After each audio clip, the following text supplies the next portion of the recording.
Kaya na, magandang araw pala sa'yo. Magandang araw din, Kapitan. Sa'yo nga pala kami papunta para sabihin sa'yo na sabi ng mga kapulisan na nakakilala ko na hanggang ngayon wala pa rin kami lead sa pagkawala ng biyanan mo. Kaya humingi ako ng pasensya. Ay nako, Kapitan, tumigil ka nga. Mukhang wala naman talaga kayong ginagawa para mahanap si Aling Adelfa. Para kahit papaano, meron man lang update sa pangyayari. Hinahanap.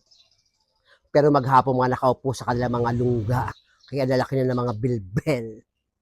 Hindi yan totoo, Feli. Meron kaming ginagawa para mahanap si Aling Adelfa.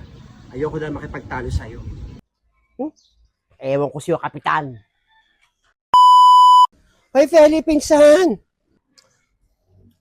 Kaya mo ako babayaran sa utang mo 10,000. Huwag kang mag-alala, Sonia. Babayaran naman kita pag nagpadala yung mister ko sa katapusan. Babayaran ko yung 10,000 inutang ko sa'yo.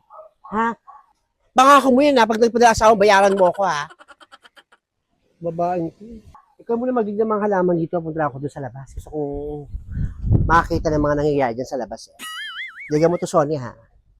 O, sige na, didiligan ko na yan. Feli, nasalubong ko si Kamuning. Nagpadasal daw kila Nena. Ayun ba, si Kamuning? Nagpunta nga dyan kay Nena. Nagpadasal daw tong si Francia. Yung anak niya dahil pang may sanib. Merong may sapi. Parang si Raul yan si Francia na yan. Tama ka. May sapi nga yan. Hindi pa nga nakikita yung bangkay ng nanay nila. Eh nagpapadasal na. Iba na ba natin na buhay pa yung matandang si Aling Adelfa?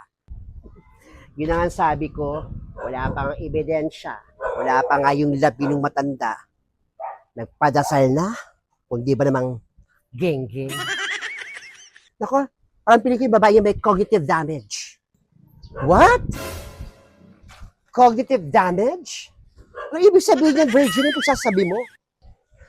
Cognitive damage, yung may problema na sa pag-iisip, may sira na yung utak, ganuan.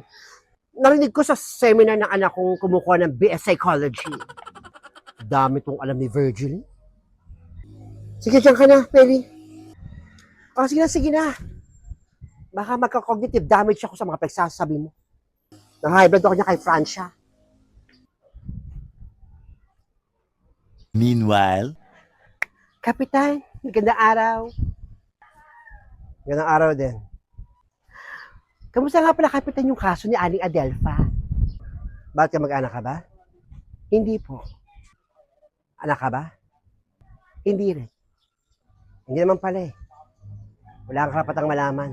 Smosa.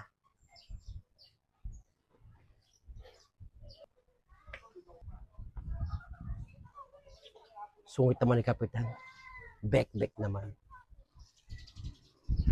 a few moments later. Virgiline, nakita ko si Kamuning kanina. Galing kila Nena. Anong meron? Ayun ba? Nagpadasal daw itong si Francia. At pati na rin yung nanay ni Francia, si Aling Adelfa. Mga sira ulo, di ba? Hindi pa nakikita yung bangkay. Umalay na ba natin, buhay pa yung gurang. Nagpadasal na. Ayun kay Kamuning. Tanggap na rin nila Francia na wala na raw yung matanda. Kasi tagal lang nawawala eh. Grabe naman. Sige, dyan ka na. O sige. Kung tamang ano ka rin eh. Dahil kong ginagawa. Meanwhile, O Blandina, bakit parang wala kang ganang kausap ako? Wala kang imik? Wala ma. Iniisip ko lang si Aling Adelfa. Huwag mo nang intindihin yun si Adelfa, yung matandang yun. Malamang kinain na ng mga buwitre yun doon sa kagubatan. Maliligaw yun. Hindi niya alam ang daan patungo sa kapatagan. Huwag ka nang mabahala. O sige, teka lang. Itatabi ko lang itong sasakyan ha. Tatawagan ko si Alicia Bu. Sige nga ma. Tawagan mo nga si Alicia Bu.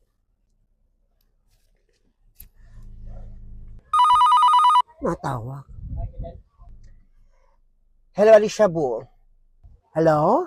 Sino to? Si Madam ito. Oh, Madam. May tatanong nga ako sa'yo. Anong tatanong nyo?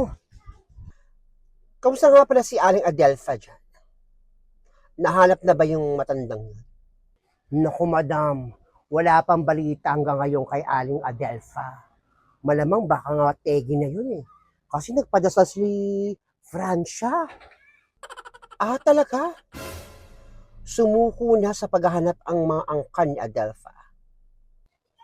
Tanggap na raw nilang patay na si Aling Adelfa. Kaya nagpadasal na. Nagpadasal pa? Sa bagay, tama ka. Matagal nang nawawala, malamang patay na nga yun. Tama nga na nagpadasal sila. Nang sa ganun, hindi maligaw yung kaluluwa na matandang yung papunta ng langit.